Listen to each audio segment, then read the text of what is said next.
بسم اللہ الرحمن الرحیم۔ نشر الطیب فی ذکر النبی الحبیب صلی اللہ علیہ وسلم۔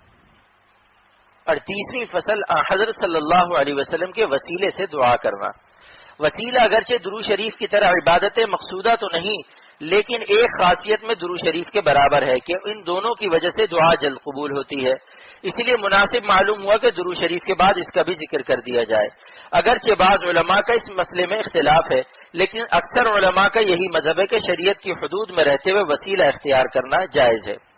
پہلی روایت حضرت عثمان ابن حنیف رضی اللہ عنہ سے روایت ہے کہ ایک نابینا شخص نے نبی کریم صلی اللہ علیہ وسلم کی خدمت میں حاضر ہو کر بینائی کے لیے دعا کی درخواست کی۔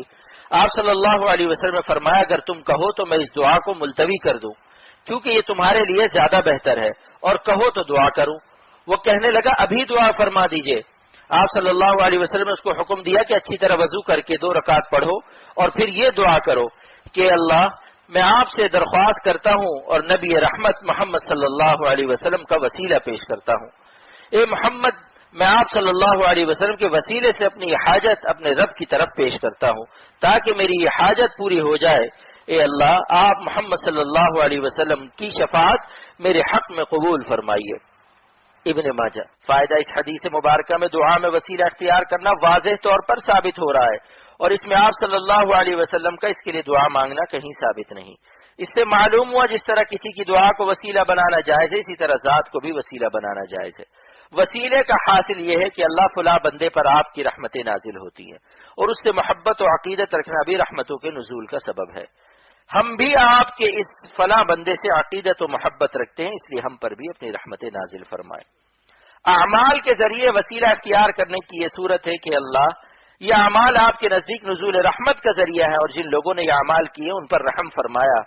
ہم نے بھی یہ اعمال کیے ہیں، اس لیے آپ ہم پر بھی رحمت نازل فرمائیں۔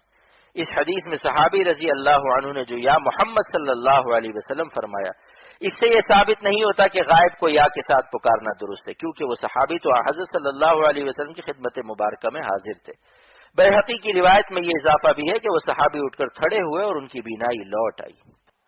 دوسری روایت حضرت عثمان بن حنیف رضی اللہ عنہ سے مروی ہے کہ ایک شخص حضرت عثمان بن عفان رضی اللہ عنہ کے پاس کسی کام سے آتا تھا، لیکن وہ اس کی طرف توجہ نہ دیتے تھے۔ اس شخص نے حضرت عثمان بن حنیف رضی اللہ عنہ سے اس سلسلے میں بات کی تو انہوں نے اس کو مذکورہ بالا دعا سکھا کر کہا کہ وضو کر کے مسجد میں جاؤ اور یہ دعا پڑھو۔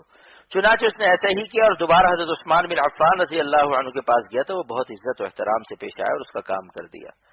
فائدہ اس سے بعد از وفات بھی وسیلے کا اس بات ہوتا ہے۔ یہ وسیلہ حدیث کے علاوہ عقل سے بھی ثابت ہے، کیونکہ جو وسیلہ پہلی روایت میں ہے وہ وفات سے پہلے اور بعد دونوں کو شامل ہے۔ اس جگہ بھی غائب کو یا کہہ کر پکارنے کا شبہ نہ کیا جائے، ایک تو اس وجہ سے کہ اس سے مسجد نبوی میں روضہ مبارک پر جا کر پکارنا مراد ہے، اور وہاں حضرت صلی اللہ علیہ وسلم تشریف فرما ہے، اس لیے غائب کو پکارنا لازم نہیں آتا۔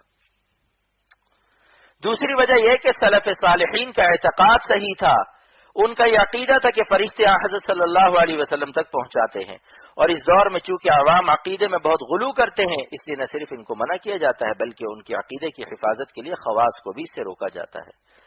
تیسری وجہ یہ کہ وہ حضرات سلف صالحین آپ صلی اللہ علیہ وسلم کو حاجت روا سمجھ کر نہیں پکارتے تھے، اور اب اس میں بہت زیادہ غلو ہے، بس ان کے فعل کی وجہ سے ان ناقصین کو اجازت نہیں دی جا سکتی۔ کار پاکا را قیاس از خود مگیر، کار پاکا را قیاس از خود مگیر، نیک لوگوں کے کام کو اپنے کام پر قیاس مت کیا کرو۔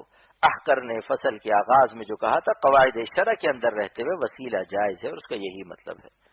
اللہ تعالی ہم سب کو رسول کریم صلی اللہ علیہ وسلم کی اتباع اور محبت کاملہ نصیب فرمائے، آمین۔